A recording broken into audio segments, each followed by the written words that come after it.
Je vais faire la présentation en français. La raison principale, c'est qu'on va laisser souffler un peu le traducteur. Et puis d'ailleurs, on pourrait en profiter pour les applaudir parce qu'ils font un très bon boulot. J'ai assisté aux présentations des 2 derniers jours et je suis revenu sur ma présentation. Je l'ai trouvée très très technique et je pensais qu'elle était un peu décalée. Mais depuis que j'ai vu la présentation de John, je me suis dit que j'ai plus de scrupules. Je peux le faire aussi. Et je vais baisser le niveau beaucoup pour que même moi, j'arrive à comprendre ce que je dis. Mais on va rester dans le domaine du partage du savoir. Donc, ce que je veux faire, c'est partager mes connaissances dans le domaine de la médecine nucléaire avec l'idée que vous puissiez vous-même le partager ce soir, demain, avec votre famille. C'est vos premiers groupes qui va écouter ce que moi, je vais transmettre. Et je pense que c'est aussi une autre façon de transmettre le savoir. This one. OK. Donc, je vais parler de médecine nucléaire, de radiopharmaceutique, et j'ai besoin d'introduire certaines définitions. Et je vais commencer par l'imagerie moléculaire. L'imagerie en médecine, qui sert essentiellement au diagnostic, et il faut vraiment faire la différence entre 2 techniques d'imagerie. L'une qui est l'imagerie morphologique, qui permet de savoir quelle est la forme d'un tissu, d'un organe, d'une pièce détachée, et l'autre qui est comment elle fonctionne. Et en fait, on a 3 techniques qui permettent de faire la morphologie, c'est les rayons X, les ultrasons et l'IRM, alors qu'il n'y a qu'une seule technique qui permet de savoir si ces outils fonctionnent, si ces tissus fonctionnent, c'est les rayons X, et ça s'appelait la scintigraphie jusqu'à présent. On va mettre ça dans le domaine de la médecine nucléaire. Il n'y a que la radioactivité qui permet de faire de l'imagerie fonctionnelle.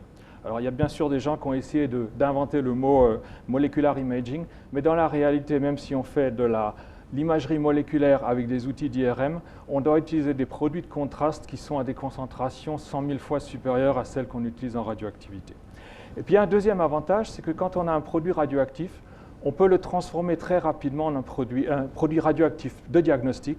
On peut le transformer très facilement en un produit de thérapie, et ce qu'on ne peut pas faire avec les autres techniques. Alors, je vais couvrir plusieurs domaines, mais je vais parler d'oncologie, bien sûr, de cardiologie, mais aussi de neurologie, et je vais terminer par la thérapie.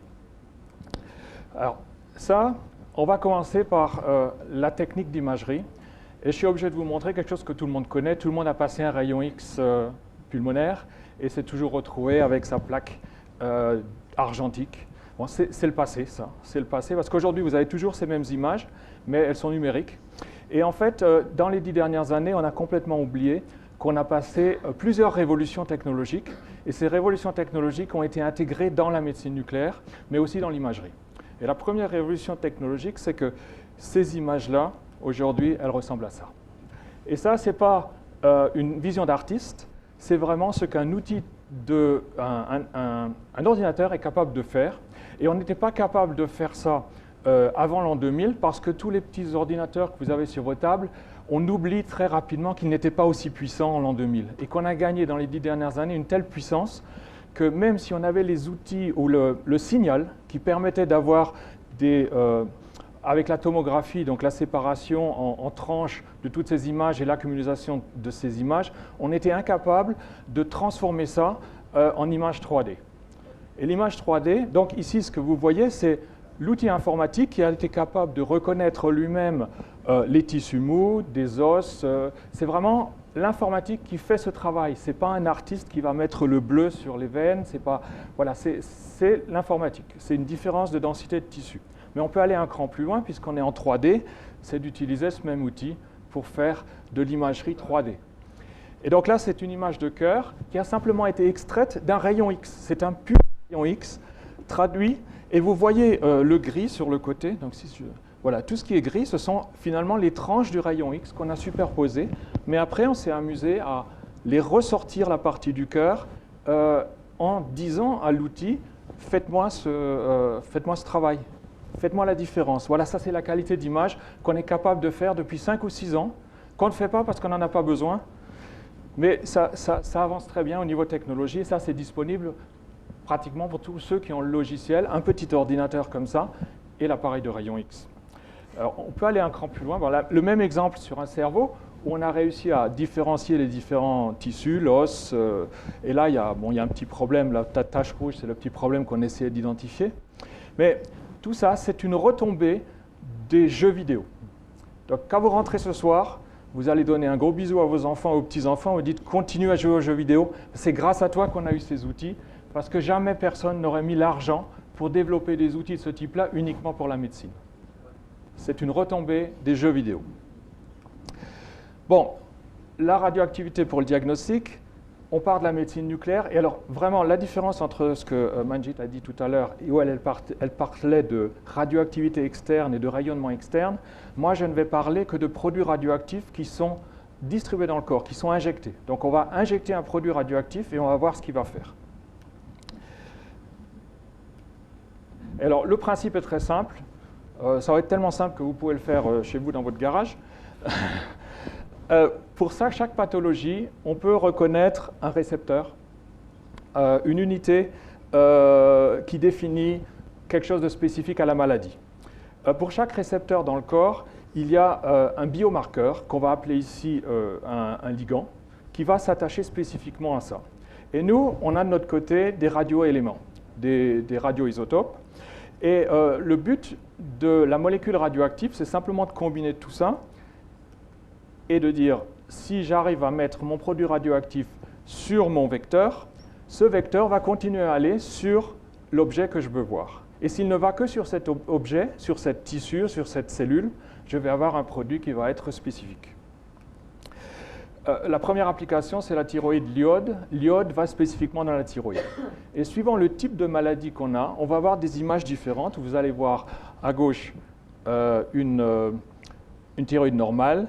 Là, on est en hypothyroïdie. Là, on est en cancer de la thyroïde, avec un signal trop fort. Voilà, très simple. Vous savez lire, vous injectez de l'iode radioactif et vous savez à quelle maladie la personne a. Mais vous pouvez aller un cran plus loin. C'est que ici, c'était qu'un diagnostic, mais en augmentant la dose ou en changeant d'isotope, vous pouvez détruire ça parce que l'isotope suivant, qu'il est émetteur de rayons ou émetteur de particules, il va soit donner une image, soit détruire.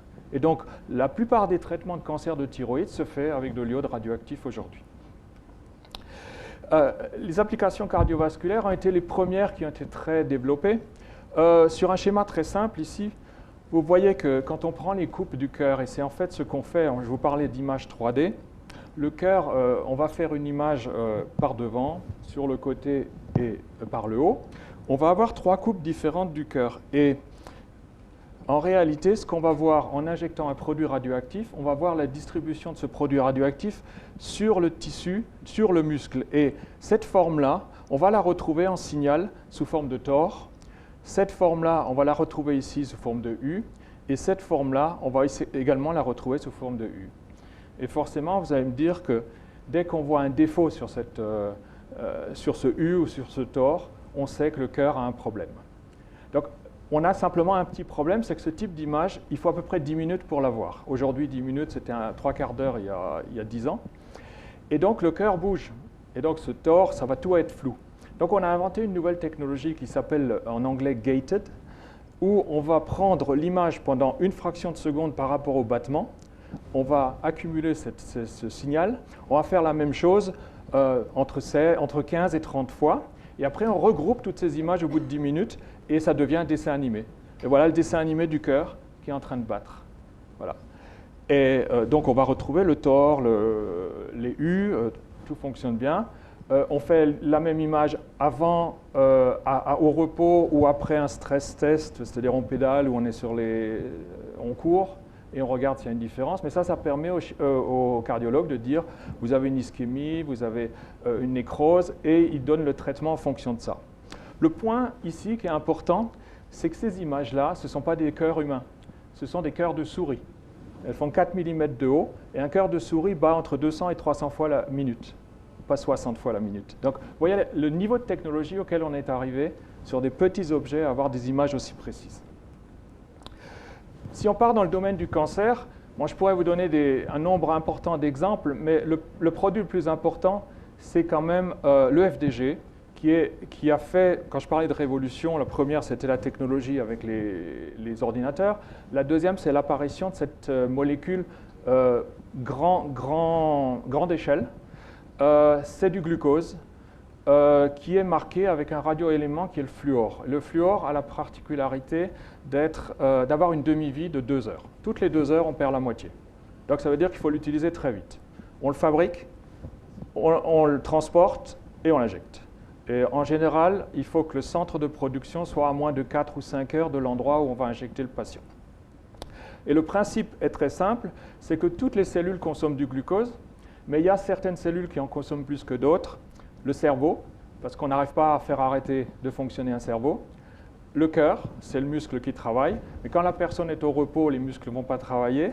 Mais les tumeurs, qui grandissent beaucoup plus vite que le reste, consomment 30 fois plus de glucose que les cellules normales. Donc on va avoir un signal du glucose dans la tumeur qui va être 30 fois plus important et qui va donc faire cette différence. Voilà. Mais bon, je vous disais qu'il faut fabriquer. Le fluor se fait avec un cyclotron et ces machines sont extrêmement chères.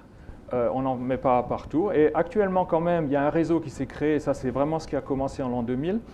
En Europe, le réseau fait à peu près 150 unités de ce type-là, une vingtaine en France, une vingtaine en Espagne, autant en Allemagne, une quinzaine en Angleterre. Si on regarde sur le MENA, le premier centre vraiment opérationnel a été installé en Afrique du Sud. Il y en a maintenant 3 en Afrique du Sud. Le deuxième et le plus moderne a été installé au Maroc et il se trouve à Bouznika. C'est le haut de gamme qui existe dans ce domaine. Il est meilleur que tous les centres, même américains, qui ont été construits. Et puis on en retrouve en Libye. En Égypte, il y en a 3. Et on en retrouve du côté de l'Arabie Saoudite et des Émirats. Voilà, et ça, en fait, il y a une dizaine. Il n'y a rien entre le Maghreb et l'Afrique du Sud. Donc il y a encore du travail pour arriver à avoir cette technologie. Et le principe, comment ça fonctionne? Le patient est donc injecté avec le produit, passe dans un appareil, une caméra qui s'appelle une caméra TEP-CT. On lui fait d'abord un rayon X. Le rayon X permet d'avoir l'image qu'on avait vue tout à l'heure. Puis il repasse sur la deuxième caméra pour avoir l'image TEP. Et ensuite, on fusionne les deux images. Et cette fusion d'images permet de dire « Ah, là, il y a une petite tumeur, on envoie une deuxième ici ». Et le chirurgien, en fonction de cette image, on va être capable de dire « On va orienter vers la chirurgie, vers la chimiothérapie ou vers la radiothérapie ». Et bien sûr, on utilise la 3D. Et donc, quand je montre des exemples, ce sont toujours des exemples extrêmes, mais vous avez un cancer du sein à gauche, et chaque tache noire est une métastase. Et l'intérêt de ces images, c'est surtout que quand on commence un traitement et qu'on refait l'image 2 mois après, on peut compter le nombre de métastases qui a disparu, et on peut dire votre traitement fonctionne ou ne fonctionne pas, il faut changer. Voilà, c'est ça l'intérêt. Et la technologie permet de changer. Aujourd'hui, change entre 30 et 70% des cas la décision initiale de traitement. On voulait faire ça, on fait l'image et dit « Ah non, il vaut mieux faire ça ». Et le rendement, enfin, la sortie est bien meilleure pour le patient. Et donc, si on combine l'X-ray, le rayon X avec le TEP, eh ben, c'est ce type d'image. Je pourrais vous en montrer en 3D, mais les taches bleues sont les tumeurs. Donc, on a cette qualité d'image que je vous avais montrée au départ. Alors, ça ne s'arrête pas au cancer et à la cardio. La nouveauté, elle est arrivée l'année dernière, puisqu'il y a des produits qui ont été commercialisés basés sur le fluor pour la neuro. Et voilà, si on prend, je vous avais dit, le FDG, le glucose s'accumule dans le cerveau, on pourrait faire un patient, un volontaire sain, a une image de ce type-là dans son cerveau. S'il y a un défaut, on peut dire qu'il a une maladie. Voilà, on pourrait utiliser le FDG, mais ce n'est pas assez spécifique, donc on a développé une nouvelle molécule, et en particulier pour Alzheimer, il y a une molécule qui est arrivée sur le marché l'année dernière, toujours avec ces mêmes outils de cyclotron. Et vous voyez à gauche un volontaire sain et à droite un volontaire qui a la maladie d'Alzheimer. Il faut savoir que le passage de là à là est linéaire dans le temps, c'est-à-dire que si les taches jaunes ne sont pas aussi importantes, on peut dire vous êtes en train de développer votre Alzheimer. Et le temps qu'il faut pour passer de là à là, aujourd'hui, c'est 18 ans. C'est-à-dire les derniers chiffres, on dit, si on vous fait une image aujourd'hui, on est capable de vous dire si vous allez avoir si vous n'avez pas Alzheimer dans les prochaines 18 années ou si vous allez l'avoir dans 6, 8, 10 ans. On est capable de faire ça. Le test vaut 2 000 €. Personne ne le fait parce que ce n'est pas validé, ce n'est pas remboursé. Et ça ne sert à rien parce qu'il n'y a pas de traitement non plus. Oups. Voilà. Et bien sûr, avec ces différents produits, on peut aller dans d'autres directions et traiter d'autres maladies. Vous voyez que suivant le produit, avec le même produit, on a différents types de maladies qui donnent des signaux différents que les médecins sont capables d'interpréter. Mais plutôt que d'utiliser un produit pour toutes les maladies, on préfère développer des produits pour différentes maladies parce qu'on veut vraiment être spécifique et pouvoir dire vous êtes en train de développer un Huntington, un Parkinson, un Alzheimer plus facilement. Et donc, voilà des exemples de biomarqueurs qu'on est en train de suivre en fonction de... Bon, la cognition, c'est bien, la mémoire, elle décroît, mais ce qui est important ici, c'est que quand on a la maladie, on ne peut plus rien faire, mais ce qui est important, c'est que dans cette période qui est pré-maladie, ce qu'on appelle en anglais mild cognitive impairment, cette période-là dure 18 ans, 18 à 20 ans. Et c'est pendant cette période que si on bloquait la maladie, on arrêterait complètement l'arrivée de Alzheimer. Et c'est ça le projet Alzheimer, ce n'est pas de dire on va guérir Alzheimer, on va l'arrêter avant que vous l'ayez. Et pour pouvoir l'arrêter, il faut pouvoir faire des images de cerveau. Donc tous les objectifs des 8 à 10 prochaines années, c'est d'empêcher l'arrivée de nouvelles maladies d'Alzheimer. Donc essayez de tenir encore 6 ou 8 ans, après il y aura une solution. Voilà, et je vais terminer par la thérapie. Et là, bon, il y a plein d'exemples que je pourrais donner, mais je vais en donner qu'un seul. Je vous rappelle ce schéma où je vous disais que si on arrivait à identifier le vecteur et on sait qu'une molécule va spécifiquement sur une tumeur, parce que là on va parler que des tumeurs, il n'est pas question de travailler dans le cerveau avec ces molécules, le jeu consistera simplement à substituer le radionucléide qu'on avait utilisé pour faire de l'imagerie par un radionucléide émetteur de particules.